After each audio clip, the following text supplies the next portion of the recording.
good to see you Yes, again. make it big, make it mega.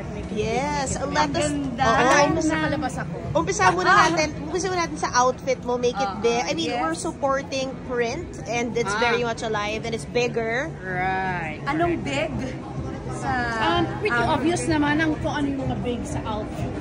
Oh, The sleeves are big, Oo. earrings are big, lahat big. So, at least may ganito opportunity where we can go over the top. Kumbaga. Pero anong big sa buhay life mo ngayon. Big? Well, magandang umpisa ng taon because nakarenew ko lang ng contract sa GMA. Nakalipat ko lang sa bago kong house which is, diba, to me, very big. Kumbaga, mga milestones, hindi lang sa career kundi sa personal life na rin. So, all big, all good. You got to, of course, sell your condo already. Not yet, actually. That would be amazing kung nagluto ko na siya. Hindi pa, not yet. Kasi I had a tenant. Siya yung nag-lease for a year. Kakatapos lang ng contract niya. Kakaalis lang niya. So, Pero ngayon, sabi mo nga nakalipad ka na sa Yes, bahay. bagong Iba din natin bahay. doon. Ito yung pinapagawa mo since... yes, pinagawa ko siya for a little over a year. Saan Bali, to? nag-move ako dun sa bago kong bahay kahapon. QC, Quezon City. Quezon City lang. Congratulations. Okay, kahapon. Anong pakiramdam nun? Parang you have a Uy, hindi kahapon, last year. Sorry. Anong pakiramdam na you have a new Oh my God. house, new... Ibang Parang ano. new beginnings ba? New Yes, chapter? definitely new beginnings, new chapter. Hindi ko ma-describe yung feeling kasi hindi yan yung during the construction lang. Ito talagang life dream yun lifelong dream, lifelong plan. Na-envision ko lang siya one day. So, hanggang ngayon parang hindi ako makapaniwalang tapos na siya. Natayo na siya, nagawa na, hindi na ako nakatira. So, sabi, paano nangyari yun? So, hindi ko rin alam. Parang it's all a blur. But of course, I give all the credit to God. Sino kasama mo? Ako lang at ang aking 6 dogs. Wow! Mga anak adults mo. to puppies. Mga But, dogs. wait, but isn't it a blessing na may condo ka na pinapalis and now you're also disposing of your things, di ba? You're selling I online. have been selling my condo for a while. Hindi pa siya nabenta kasi nga merong nag-rent muna or nag-lease muna. But it feels good because, you know, I feel like I'm in a good place in life. That's nice. Maganda kung, you know, we acquire things, we also let go of some certain things, mga ganyan. Kaya para nagde-declutter balanse. ka, no? Parang nakita ko, parang nag-post ka ng Oo. mga Ilang items na from my closet. Gaano kahalaga mag-declutter sa buhay? Napaka-important. Because ayaw lang naman natin ma-accumulate sila, lalo na kung hindi na sila ginagamit or wala na silang use sa atin, di ba? So, ako naman regularly, almost on a yearly basis yan, I let go of a few of my things by donating o di kaya yung ganun, selling. Pero may nakita ako na parang kasi yung iba, di ba, parang namamahalan yata. Or Yes, hindi yung totoo. Grabe kayo. Hindi, pero Nag-research naman nila, yun talaga yung presyo. Nagkano ka, no? Parang nag-comment ka na parang some people are so mean, di ba? Yes. Parang may nagbabasa. Ano yun? Honestly, why would I sell naman something na kumbaga would cost more than yung kung ano yung benta ko or purchase ko sa kanya? Hindi naman ganun. But syempre, I would sell something na much less naman than how much I got it for, di ba? Lalo na dahil yung condition niya, depende hindi din mo naman sila doon. Well, choice naman nila yun, of course, if they're Pero interested, wait lang, if so they want to buy. gusto ko lang namin tanong ngayon, Carla, are you as a social butterfly na now? Kasi parang nakikita ka na namin ngayon sa mga ganito, ha? Hindi naman. Hindi ka na homebody. Oo. Body pa rin, believe it or not. Rampa queen ka na but ba? Every chance I get to be invited to, you know, such events such as this one, why not? Kasi parang, for a change, parang ganun. Tsaka yun nga, bihira kang, hindi naman sa ma-invite, but bihira kang makalaro ng ganito, makaminggo.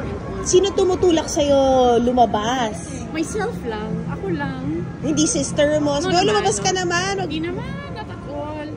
Ni barkada ko hindi. So, it's really just myself. Ayoko naman ding pilitin. Okay. Diba? At least how you feel like it. Yes, correct. That's so nice. Pero, syempre, alam naman natin, this month is Love Month. Oo. Yung segue ka Pa-segue na ng ganon. Sorry na, Carla. Syempre, Love Month. Ikaw, how will you celebrate Love Month? Walang plans, but I believe kami ay mag-start na mag-dating for my those who are next week. which happens to be around Valentine's. So, yun ang plans next week. Mag-taping yung How about, linggo na yun. since sabi mo you're in a good place naman, ready ka na rin ba mag-blind date? Yes. Set up ka na ba? Ayoko ng blind date. Bakit? Ayoko ng blind date. Hindi ako comfortable sa blind date. But dating, my goodness, I wouldn't say naman na I'm open to it. Pero parang ayoko pa siya masyadong isipin. And not that I'm blocking myself. Baka or saying dinidedma no. mo yung mga nanliligaw sa'yo. Hindi naman. Kasi Pero may mga nagpaparamdam. of course. Meron naman noon, pero ngayon parang hindi na gaano. Or parang I don't know where they are. Dahil Busy tumating ka. Dahil Maybe tumating ka. Correct. Dahil sa taping. You'll be starting with those war with Bea. Yes, very soon. Sorry, may mga ano kasi with... Ay,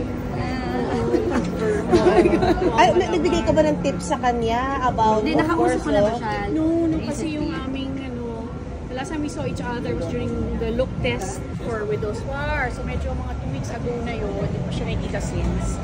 And hindi ko siya nakausap. But my goodness, kung makita ko man siya soon, hindi ako yung someone na parang itatanong yun or kukulitin siya or mag-fish ako. Hindi naman. That's very sensitive, private matter. So, that's her personal life. Kaya wala naman yung out ako doon. Ako yung katrabaho lang naman niya. But, of course, I pray for her. I only wish she's okay. But honestly, Carla, you're such in a great place right now. How did you arrive at that? Given that, of course, naging tumultuous and makulay at the same time ang naging pagdaanan mo. Napagdaanan mo na yung pinagdaanan ng napakaraming tao na balitang. Ako honestly, hindi ko nga na-picture tong araw na to eh. Yung being okay, talaga, standing on your 2 feet, moving on, yung gano'n. Gumigimik na nakagaon. Hindi nagmigimik yun, pero of course, going back, kumbaga pag iniisip mo yung mga panahon na yun, honestly, hindi mo mapipicture yung bukas. So, hindi mo alam where you'll be, what you'll be doing, how you'll be.